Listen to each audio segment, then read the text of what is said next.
நமது பால்வெளி ஆண்டத்துல, அதாவது நம்ம மில்கி வே கேலக்சில இருக்கிற மொத்த நட்சத்திரங்களை விட பூமியில ஒரு குறிப்பிட்ட இடத்துல அதிக மரங்கள் இருக்குன்னு சொன்னா நீங்க நம்புவீங்களா? ஆமா. இது கேக்குறப்ப கொஞ்சம் இல்ல ரொம்பவே ஆச்சரியமா தான் இருக்கும். ஏன்னா 39,000 கோடி மரங்கள். வாவ், 39,000 கோடியா? ம். இத வெறும் எண்களா பார்த்தோம்னா இதோட பிரம்மாண்டம் நமக்கு புரியாது. இந்த மரங்கள் தான் இன்னைக்கு உலகையே மூச்சு விட செய்துகிட்டு இருக்கு. கண்டிப்பா. நம்ம ஆழமான அலசலுக்கு உங்களை வரவேற்பதுல ரொம்பவே மகிழ்ச்சி. இன்னைக்கு நாம எடுத்துக்கிட்ட சோர்ஸ் வந்து உலகையே வாழ வச்சிட்டு இருக்கிற அந்த அமேசான் மழைக்காடுகள் பத்தின விக்கிபீடியா தரவுகள் தான். ரொம்ப முக்கியமான ஒரு டாபிக் இது. ஆமா. பொதுவா நாம ஒரு காட்டை பத்தி படிக்கும்போது இத்தனை மரங்கள் இருக்கு, அவ்வளோ விலங்குகள் இருக்குன்னு ஒரு லிஸ்ட் மாதிரி படிச்சுட்டு போயிடுவோம் இல்லையா? ஆனா இன்னைக்கு நம்ம நோக்கம் அது கிடையாது. கரெக்ட். அந்த எண்களுக்கு பின்னாடி இருக்கிற அறிவியலையும், அது எப்படி உலகை இயக்குது அப்படிங்கிற அந்த மெக்கானிசத்தையும் நாம புரிஞ்சுக்க போறோம். அதேதான். நீங்க ஒருவேளை அமேசான் பத்தி அவ்வளவுதான் தெரியும்னு நினைச்சிட்டு இருந்தீங்கன்னா, இன்னைக்கு விவாதிக்க போற தகவல்கள் உங்க எண்ணத்தையே மொத்தமா மாட்டப் போகுது. ஏன்னா ஒரு காடு இவ்ளோ பெருசா இருக்க முடியுமா அப்படிங்கிற ஆச்சரியம் எனக்குள்ள வந்துருச்சு. எனக்கும் அதே உணர்வு தான் இருந்தது. ஏன்னா விக்கிபீடியா மாதிரியான தளங்கள்ல தரவுகள் ரொம்ப துல்லியமா இருக்கும். ம். ஆனா ஒரு ஆறு எப்படி ஒரு ஒட்டுமொத்த கண்டத்தோட புவியலை தீர்மானிக்குது, அல்லது மில்லியன் கணக்கான பூச்சிகள் எப்படி ஒரு மாபெரும் உணவுச் சங்கிலிய தாங்கி பிடிக்குது அப்படிங்கறத நம்ம கொஞ்சம் ஆழமா இறங்கி பார்த்தாதான் புரிஞ்சுக்க முடியும். சரி, நேரா விஷயத்துக்கே வருவோம். அமேசான் வந்து எந்த அளவுக்கு பெருசு? மூலத் தரவுகளின் படி பாத்தீங்கன்னா, அமேசான் ஆற்றுப்படுகையில அமைஞ்சிருக்க இதோட மொத்த பரப்பளவு 7 மில்லியன் சதுர கிலோமீட்டர்கள். ஆமா, 7 மில்லியன். இதுல காடுகள் மட்டுமே 5.5 மில்லியன் சதுர கிலோமீட்டர்கள். அதாவது 1.4 பில்லியன் ஏக்கர்கள்னு இருக்கு. எனக்கு இப்போ ஒரு கேள்வி. இவ்ளோ பெரிய நிலப்பரப்புன்னா, அது உலகத்தோட மொத்த மழைக்காடுகள்ல எந்த அளவுக்கு பங்களிக்குது? அதாவது உலகத்துல இருக்கிற மொத்த மழைக்காடுகள்ல சரி பாதி அளவு, கிட்டத்தட்ட 50% இந்த அமேசான்ல தான் இருக்கு. ஓ, பாதிக்கு பாதியா? ஆமா. நீங்க ஆப்பிரிக்காவில் இருக்கிற காடுகளையோ அல்லது ஆசியாவில் இருக்கிற காடுகளையும் எடுத்துக்கிட்டா கூட அவை எல்லாம் சேர்ந்தாலும் அமேசானோட பரப்பளவுக்கு ஈடாகாது. உலகத்தோட ஒட்டுமொத்த மழைக்காடுகளின் மையப்புள்ளியே அங்கதான் இருக்கு. நிஜமாவே பிரமிப்பா இருக்கு. நான்லாம் சின்ன வயசுல இருந்தே அமேசான் காடுனா அது பிரேசில்ல மட்டும்தான் இருக்குன்னு நினைச்சிட்டு இருந்தேன். ஒருவேளை பலரும் அப்படிதான் நினைச்சிருப்பாங்க. அது ஒரு ரொம்ப பொதுவான தவறான எண்ணம் தான். ஆனா அது 9 நாடுகள்ல பரவி இருக்கு அப்படிங்கிற தகவல் எனக்கு ரொம்ப ஆச்சரியமா இருந்தது. ம். பிரேசில் வந்து இதோட பெரும் பகுதிய, அதாவது 60% மழைக்காட்ட தன்னகத்தே வச்சிருக்கு அப்படிங்கிறது உண்மைதான். ஆனா கொலம்பியா, பெரு, Venezuela, Ecuador, Bolivia, Guyana, Suriname, அப்புறம் பிரெஞ்சு கயானா, இப்படி மொத்தம் 9 நாடுகள்ல இந்த காடு தன்னோட எல்லைய விரிச்சிருக்கு. இதுல என்ன ரொம்ப வியக்க வச்ச விஷயம் என்னன்னா, அந்த 9 நாடுகள்ல 4 வெவ்வேறு நாடுகள் தங்களோட மாநிலத்துல ஒரு பகுதிக்கு அமேசானாஸ் அப்படின்னே பேர் வச்சிருக்காங்க. கரெக்ட். ஒரு காட்டின் பேரையே மாநிலங்களுக்கு வைக்கிறாங்கன்னா, அந்த நாடுகளோட நிலப்பரப்பையும் அரசியலையும் மக்களோட வாழ்வியலையும் இந்த காடு எந்த அளவுக்கு ஆதிக்கம் செலுத்துதுன்னு நினைச்சு பாருங்க. நீங்க சொல்றது 100க்கு 100 உண்மை. இது ஒரு பரந்த கண்ணோட்டத்துல பார்த்தோம்னா இதோட வீச்சு இன்னும் தெளிவா புரியும். எப்படி? இந்த டேட்டாவை கவனிங்க. தென் அமெரிக்க கண்டத்தோட மொத்த பரப்பளவுல 40% இந்த அமேசான் வடிநிலமே ஆக்கிரமிச்சிருக்கு. ஒரு நிமிஷம், 40%? ஒரு ஒட்டுமொத்த கண்டத்துல 40%? ஆமா, கண்டத்துல கிட்டத்தட்ட பாதி அளவு நிலப்பரப்பு ஒரு காட்டின் கட்டுப்பாட்டுல இருக்கு. பொறுங்க பொறுங்க, இது நம்புறதுக்கே ரொம்ப கஷ்டமா இருக்கு. ஒரு கண்டம்னா அதுல மலைகள் இருக்கும், பாலைவனங்கள் இருக்கும், மனிதர்கள் வாழ்ற பெருநகரங்கள் எல்லாம் இருக்கும். அப்படி இருக்கிறப்போ ஒரு காடு எப்படி ஒரு கண்டத்தின் பாதி அளவை ஆக்கிரமிக்க முடியும்? அதாவது இது வெறும் மரங்களாலான நிலப்பரப்பு மட்டும் கிடையாது. அமேசான் வடிநிலம், அமேசான் பேசின்னு சொல்வாங்க. அது ஒரு மாபெரும் புவியியல் தொட்டி மாதிரி. ஓ, தொட்டி மாதிரியா? ஆமா. இத சுற்றிலும் ஆண்டிஸ் மலைத்தொடர்கள் ஒரு அரண் போல அமைஞ்சிருக்கு. அந்த மலைகள்ல இருந்து வர்ற நீரும் மேகங்களும் இந்த 2.6 மில்லியன் சதுர மைல்களுக்குள்ள ஒரு பிரம்மாண்டமான சூழலியல் வட்டத்தை உருவாக்குது. புரியுது. சோ இது வெறும் நிலப்பரப்பு அல்ல, ஒரு கண்டத்தோட தட்பவெப்பநிலை, மழை அளவுன்னு அனைத்தையும் தீர்மானிக்கிற ஒரு மைய கட்டுப்பாட்டு அறைன்னே சொல்லலாம். நீங்க அந்த நீரை பற்றி சொல்லும்போது தான் எனக்கு ஒன்னு தோணுது. இந்த ஒட்டுமொத்த அமைப்புக்கும் மையமா இருக்கிறது அமேசான் ஆறு தான். இதோட நீளம் 4100 மைல்கள். பிரம்மாண்டமான நீளம் அது. ஆனா எனக்கு ஒரு சின்ன சந்தேகம். ஆறு அப்படின்னா மலையில பொறந்து நிலத்தின் வழியா ஓடி கடல்ல கலக்கிற ஒரு நீரோட்டம் தானே. அது எப்படி இந்த காட்டோட பயாலஜிக்கல் என்ஜினா செயல்பட முடியும்?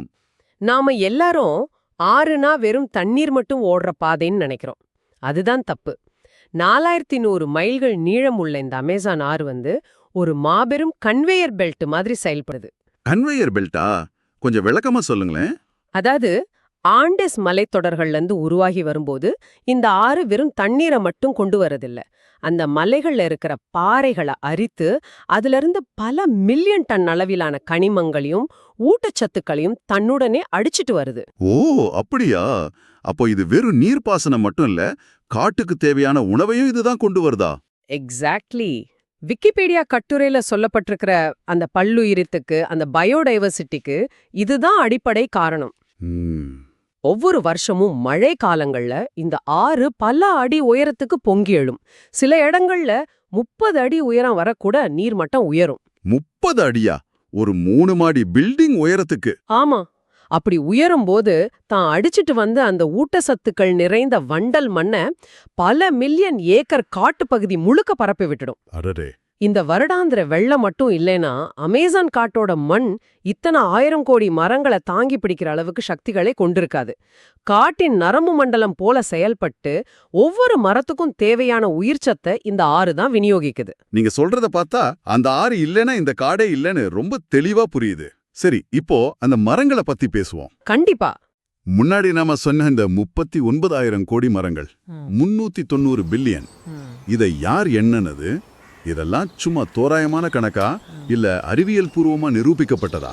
ஏன்னா யாராலும் 1.4 பில்லியன் ஏக்கர் பரப்பளவுக்குள்ள நடந்து போய் ஒவ்வொரு மரமா எண்ணி பார்க்க முடியாதே. நிச்சயமா யாரும் காட்டுக்குள்ள நடந்து போய் மரங்களை எண்ணல.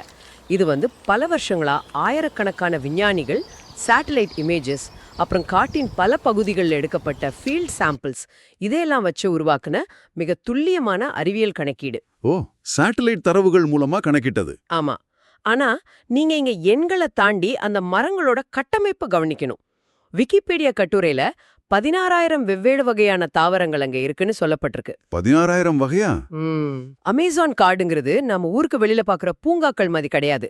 அது பல அடுக்குமாடிகளை கொண்ட ஒரு நகரம் மாதிரி. ஒரு நிமிஷம், அடுக்குமாடிகளா? மரங்கள்ல எப்படி அடுக்குமாடிகள் இருக்க முடியும்? அதுதான் அமேசானோட இலைப்பரப்பு அல்லது கேனோபி அப்படின்னு சொல்லப்படுற அமைப்பு. அங்க இருக்கிற மரங்கள் பல 100 அடி உயரத்துக்கு வளரக்கூடியவை. சரி. அதோட இலைகள் வந்து சூரிய ஒளியை பிடிப்பதற்காக ஒன்றோடு ஒன்று பின்னி பிணைஞ்சு வானத்தையே மறைக்கிற ஒரு மாபெரும் குடைய போல செயல்படுது. வானத்தையே மறைக்குதா? ஆமா.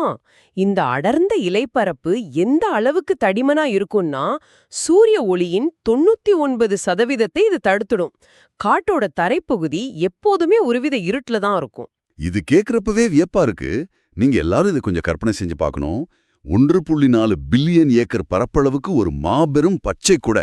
அப்போ ஒரு சந்தேகம், தரைப்பகுதியில செடிகள் வளர சூரிய ஒளி எப்படி கிடைக்கும்?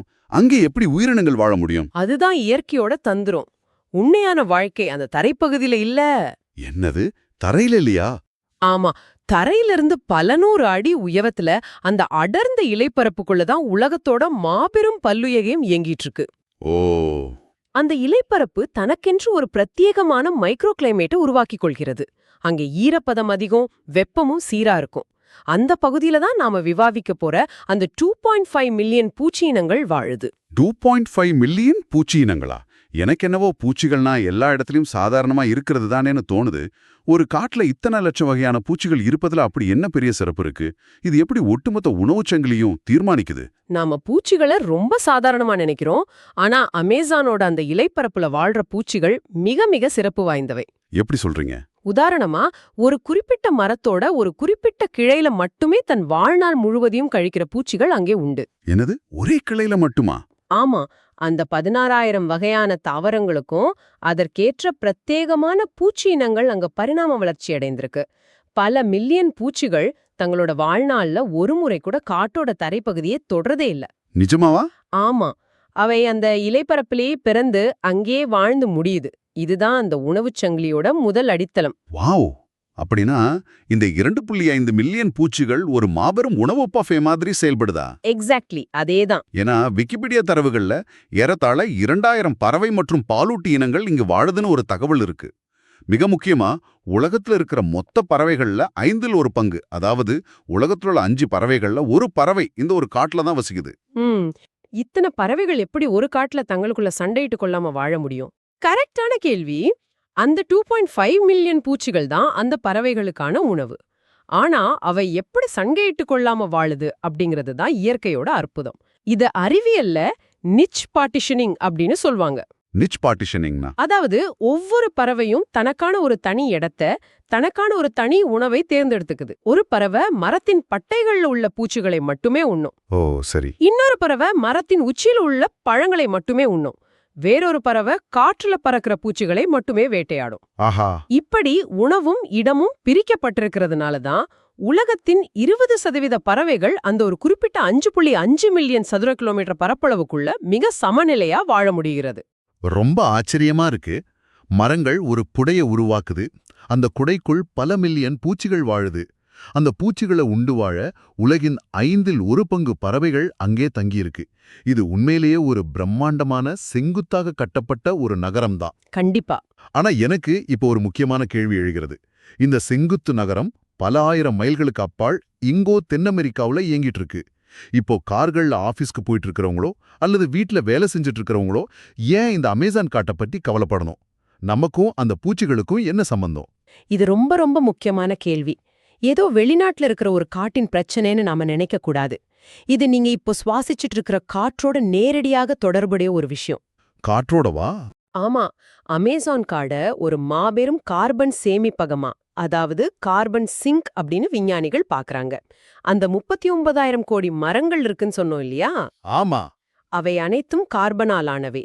பல மில்லியன் ஆண்டுகளா பூமியின் வளிமண்டலத்துல இருக்கிற கார்பன் டை ஆக்சைடை ஈர்த்து அதை மரக்கட்டைகளாகவும் இலைகளாகவும் சேமித்து வச்சிருக்கு இந்த அமேசான். ஓ, அப்படின்னா நாம ஒருவேளை அந்த காடுகளை அழிச்சா அல்லது அங்க காட்டு தீ ஏற்பட்டா அந்த கார்பன் அனைத்தும் திரும்பவும் காற்றுல கலந்துடுமா? அதுதான் மிகப்பெரிய ஆபத்து. பல நூற்றாண்டுகளா சேமிச்சு வைக்கப்பட்ட கார்பன் மொத்தமா மீண்டும் வளிமண்டலத்துக்குள்ள செலுத்தப்பட்டா உலகத்தோட தட்பவெப்பநிலை முற்றிலும் சீர்குலைந்துடும். My God. அது மட்டுமில்ல, இந்த மரங்கள் இன்னொரு முக்கிய வேலையும் செய்யுது. அவை பறக்கும் ஆறுகளை உருவாக்குது. ஒரு நிமிஷம், பறக்குமாறுகளா? இது ஏதோ சயின்ஸ் ஃபிக்ஷன் படம் மாதிரி இருக்கே. ஆற்றுல தண்ணீர் ஓடுறத பார்த்திருக்கோம், காற்றுல எப்படி ஆறு ஓடும்? அது ஒரு அற்புதமான அறிவியல் நிகழ்வு. அந்த 390 பில்லியன் மரங்களோட இலைகள்ல இருந்து ஒவ்வொரு நாளும் பல மில்லியன் டன் அளவிலான நீர் வந்து நீராவியா வளிமண்டலத்துக்கு செல்கிறது. சரி. இது வானத்துல ஒரு மாபெரும் நீரோட்டத்தை, மேகங்களின் தொகுப்பை உருவாக்குது.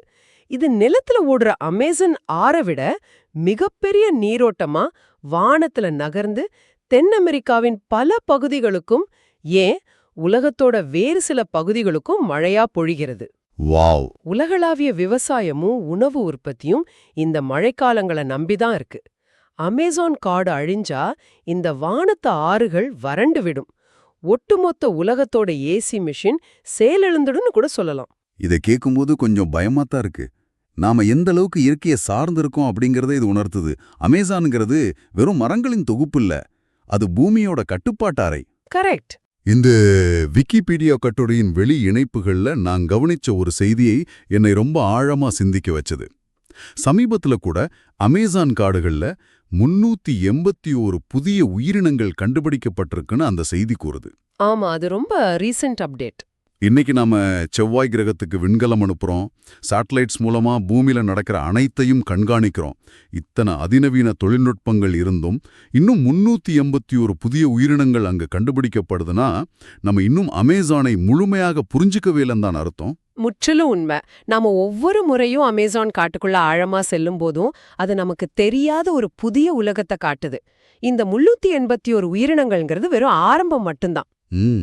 அந்த 1.4 பில்லியன் ஏக்கர் பரப்பளவுக்குள்ள இருக்கிற அந்த அடர்ந்த இலைப்பரப்புக்குள்ள இன்னும் எத்தனை ஆயிரக்கணக்கான மனித கண்கள் காணாத ரகசியங்கள் மறைஞ்சிருக்குன்னு யாருக்கு தெரியும்? கண்டிப்பா.